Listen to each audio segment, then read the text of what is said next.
Magandang araw mga kaibigan. Ito, malungkot na balita ang pag-usapan natin ngayon. Dahil ang isang bridge na ginastusan ng taong bayan, 274 million pesos, bago lang natapos, nag-collapse na kahapon. Sayang ang pera natin. Ito, may post si Brigadier General De Leon, posted 9 hours ago. Sabi niya, "Goodbye taxes. That's the new Philippines." Bagong Pilipinas ba? Ito na ang bagong Pilipinas. "Will you still vote for Team BBM?" So, isinare niya ang post ni Admar Villando. Sabi ni Admar, "This is where your taxes go. Sure ba ito? New bridge collapse." So, ito, may ipinakitang picture ng bridge. Yan o. Bago-bago pa o. Yan, yung bridge.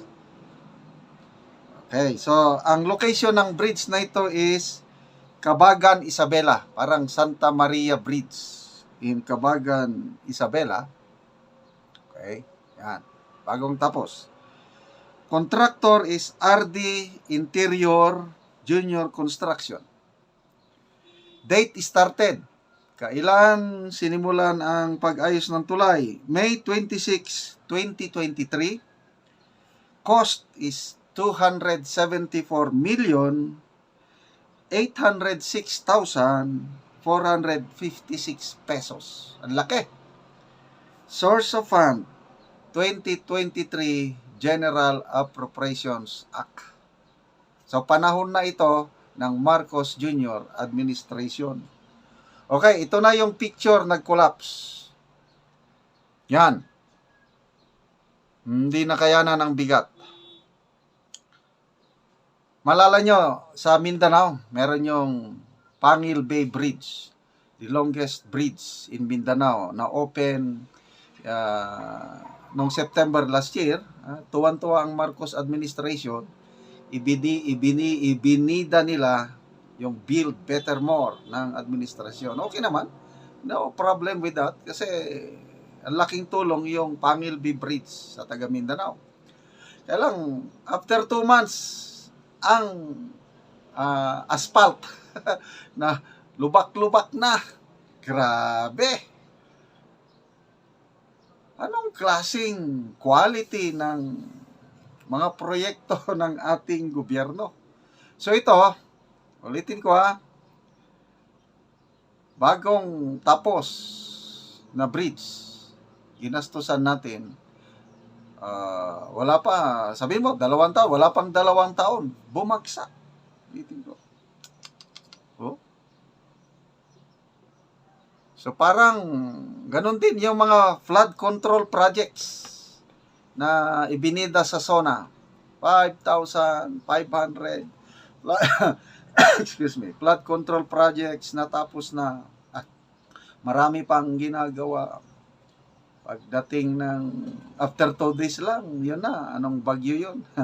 Katrina ba yun? Na fact check, wala na. Nagbaha na ang Metro Manila. Okay. Tapos mamaya, ang sinisi, nabangga daw ng barko. Ano pa? Malakas daw ang hangin, kung ano-ano na lang. At tapos, na-overwhelm. So, yan ang tatak ng bagong Pilipinas. Okay, magbasa lang tayo sa mga comments Crystal Colon.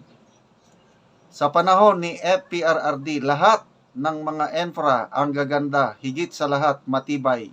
Hanggang ngayon ni isa hindi nag-fail. Ewan ko lang ngayon, kung di palya, di mo naman nakikita. Okay, Mario La, sabi niya, ang Santa Maria Bridge ay tinawag na landmark bridge project sa Isabela. Batay sa artikulo na inilabas ng DPWH noong Enero 17, 2018. Panahon ni Digong inumpisahan itong bridge na ito, pero nakitaan ng problema kaya ni retrofit. So 2018 pa pala, so matagal na ang bridge. ni-retrofit ng PBBM admin, ibig sabihin ay ni-repair at pinalakas. Oh. Ni-repair, pinalakas. Yun na. Wala pang 2 taon, nagiba na. Nakalagay po, 2023. Hindi. Mali ito. Itong Mario La, parang, kuwan ito, hindi tama ang kanyang ano. Kasi, May 26, 2023 ang start ng project. So, PBBM administration na. 274 million. Ang laki. So, wala pang 2 taon, bumagsak. Ay, nako. Kawawang Pilipino. Oh, ito. Noer Rochelle Mondihar. Baka sabihin na naman ni BBM na overwhelmed ang tubig kaya bumigay ang tulay.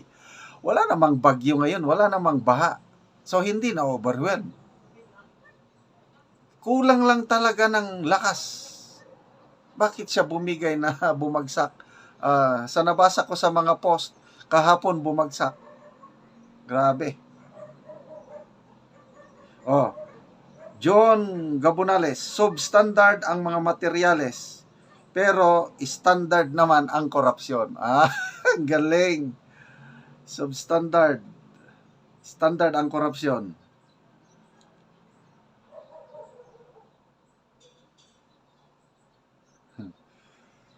Buti pa yung bulsa matibay, pero yung tulay marupok. Ay, nako. Do Prime, 2023 nagsimulang gawin yung tulay. Iba na ang presidente the last 3 years. Alam na this. Do Prime pa rin. Binawasan ng opisyal ang pondo para sa bulsa at eleksyon. Yon ang nangyari.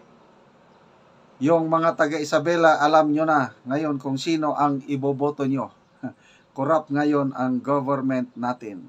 Anyway, bahala ng taong bayan. No, ano yung tanong ng presidente? Anong gusto nyo? Yung pabalik tayo sa madilim na nakaraan, horrifying times daw ang Duterte administration. O, papunta tayo sa magandang, maliwanag na kinabukasan, brighter future daw ang pupunta natin pag iboto nyo ang bagong alyansa. O, yun, standard sa korupsyon. Okay, mga kaibigan, salamat sa inyong palaging panonood sa ating channel. Nakakatulong po tayo sa Tribong Talaandig sa Bukidnon dahil namimigay tayo out of our income sa channel na ito.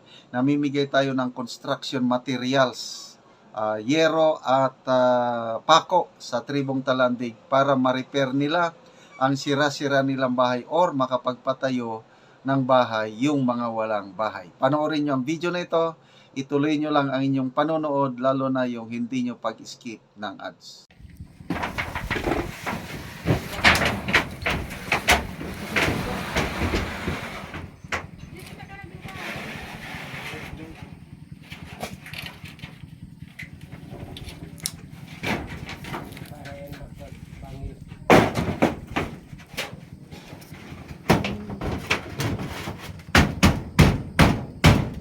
Ang galon kay daot na gyud nga hero. Salamat.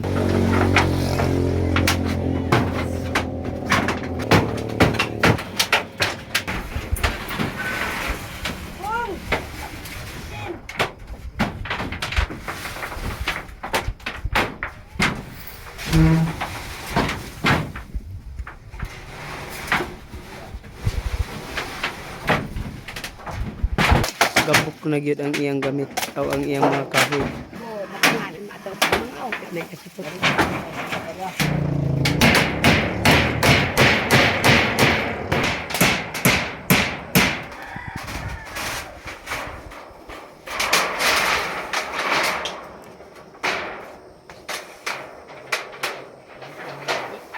Nawa ano nakagsuda.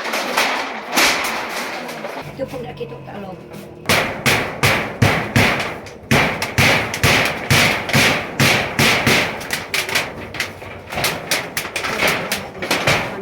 Lola, unsa man imong maistorya Lola nga karon natagaan na mo og cleansing, lansang karon nakaatop na mo og bag-o.